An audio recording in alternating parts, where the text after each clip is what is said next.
समर camp विविध कलागुण या समर कॅम्पच्या माध्यमातून विद्यार्थ्यांना शिकवले जातात. कला असतील, खेळ असतील, नेचर म्हणजे निसर्गामध्ये जाऊन एक वनभोजन अशा विविध ॲक्टिव्हिटीज असतात. समर कॅम्प्सचा विद्यार्थ्यांना म्हणजे एकंदर विद्यार्थ्यांना काय फायदा होतो आणि कशा पद्धतीनं तुम्ही या समर कॅम्प या उपक्रमाकडे बघता? नमस्कार. गोवन वार्ताच्या सर्व दर्शकांना बालभवनचा तर्फे नमस्कार. आमच्या या उन्हाळी सुट्टीचा मुलांना आनंद घेता यावा यासाठी दरवर्षी बालभवन सगळ्या गोवाभर बालभवनच्या 52 केंद्रामध्ये समर कॅम्प आयोजित करत असतो. गोवा बालभवनच्या 52 केंद्रांच्या शाखामधून विविध भागातली, ग्रामीण भागातली मुलं, त्याचप्रमाणे पणजी शहराच्या आसपासची सगळी मुलं ह्या उन्हाळी शिबिराचा आनंद घेत असतात. यामध्ये मुलांना शाळेच्या शिक्षणाव्यतिरिक्त संगीत, खेळ, नृत्य, नाट्य, कला या सर्वांचं शिक्षण घेता यावं यासाठी हॉबी क्लासेसच्या बेसवर हा समर कॅम्प आयोजित केलेला असतो. आणि या समर कॅम्पला मुद्दामहून असं की मुलं एन्जॉय करून शिकतात. आणि बालभवनचा ह्याच्यात हेतू असा असतो की मुलामध्ये जे दडलेले सुप्त जे गुण असतात त्यांना डेव्हलप करण्यासाठी आणि कुठच्या मुलामध्ये काय गुण आहेत हे शोधून काढण्याचं काम प्रामुख्याने बालभवन करत असतं. आणि त्या गुणांना वाव देऊन त्यांना स्टेज देण्याचं काम हे बालभवन आज करत आहे. आमचे बालभवनचे संचालक श्री दयानंद चावडीकर यांच्या नेतृत्वाखाली ही संपूर्ण गोवाभर बालभवनची चळवळ चालू आहे. आणि हे मोठ्या प्रमाणात मुलं या उन्हाळी शिबिराचा लाभ घेत आहेत. आणि बालभवनने त्यांना एक चांगलं व्यासपीठ या बालभवनच्या माध्यमातून या मुलांना उपलब्ध करून दिलेलं आहे. आणि या सर्व क्षेत्राचा, कलांचा आणि संगीत, नृत्य, नाट्य या सगळ्या विषयांचा ही मुलं लाभ घेत आहेत. एकंदर तुम्ही या विद्यार्थ्यांच्या कलागुणांकडे जर आपण बघितलं की शालेय अभ्यासक्रमांमध्ये त्यांचं एक वेगळ्या प्रकारचं बर्डन असतं, पण इथे तशा पद्धतीचं कुठलंही बर्डन नसतं. येतात, ही एक वेगळी ॲक्टिव्हिटी असते, कलाक्षेत्र असतं. याच्यामध्ये त्यांना विविध प्रकारची वेगवेगळी मित्रमंडळी, नवीन मित्रमंडळी त्यांना शिबिरांमध्ये मिळतात. आणि एक आपला स्वभाव फुलवण्यासाठी या गोष्टी त्यांना खूप चांगल्या फायदेशीर पडतात.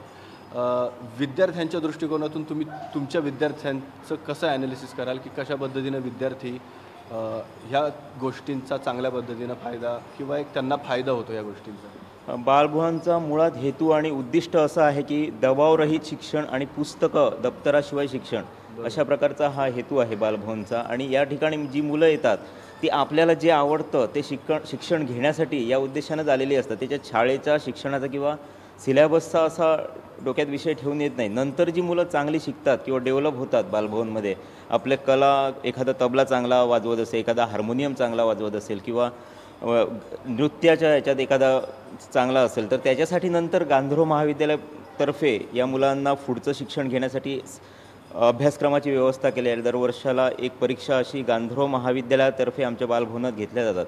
पण मुलांचा जे आवड आहे त्यांना ते शिक्षण देणं हे बालभवनचं मूळ हेतू आणि उद्देश आहे.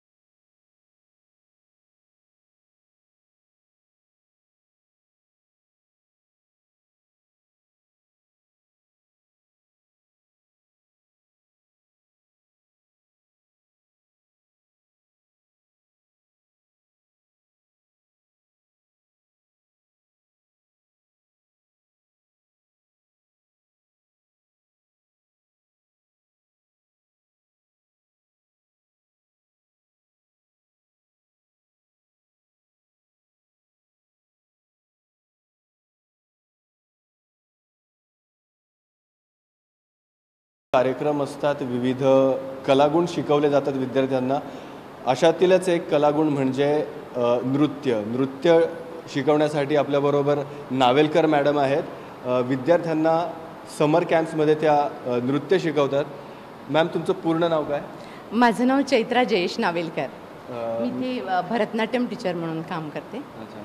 समर कॅम्प्स चालू आहेत. खूप विद्यार्थ्यांचा समर कॅम्प्सना ओढा असतो, कारण एक वेगळ्या प्रकारची ॲक्टिव्हिटी असते आणि खूप फायदेशीर ॲक्टिव्हिटी असते. विद्यार्थी मोठ्या संख्येने इथे जॉईन होतात. तुमची काय प्रतिक्रिया आहे? कशा पद्धतीनं विद्यार्थ्यांना तुम्ही शिकवता इथे? विद्यार्थ्यांना मी जास्त करून खेळीमेळीनं असं शिकवते, जेणेकरून त्यांना ती उन्हाळी शिबिरासाठी असं येतात आणि डान्स शिकतात, त्यांना कंटाळा आणू देत नाही मी असं. बरोबर. अभ्यासाच्या व्यतिरिक्त त्यांना खूप कमी गोष्टी असतात ज्या एक्स्ट्रा करिक्युलर ॲक्टिव्हिटीजमधून त्या शिकवल्या जातात, पण उन्हाळी शिबिरांमध्ये फक्त तो एक मेन फोकस असतो की नृत्य असेल, ड्रामा असेल किंवा वेगवेगळ्या कला असतील, ह्या सगळ्या कलांमध्ये त्यांना ओळख करून दिली जाते आणि त्या कला त्यांना शिकवल्या जातात. तुम्हाला काय वाटतं या सगळ्याविषयी?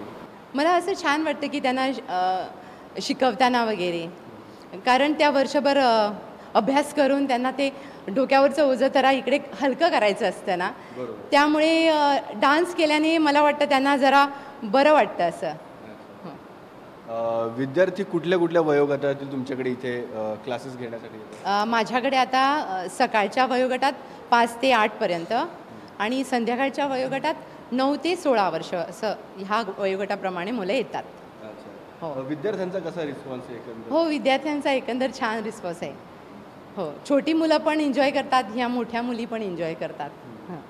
कोणतं कोणतं आत्ता जसं आम्ही बघितलं की कोळी नृत्य तुम्ही या मुलांना शिकवलं आहे, जसं तुम्ही भरतनाट्यम शिकवता, पण भरतनाट्यमच्या आधारे आणखी कुठली कुठली गीतं तुम्ही या मुलांसाठी बसवली? ह्यांना मी आता संध्याकाळच्या बॅचना कळशी डान्स शिकवलेला आहे, त्याच्यानंतर कुणमी डान्स शिकवला आणि आता मी कोळी डान्स शिकवते आहे.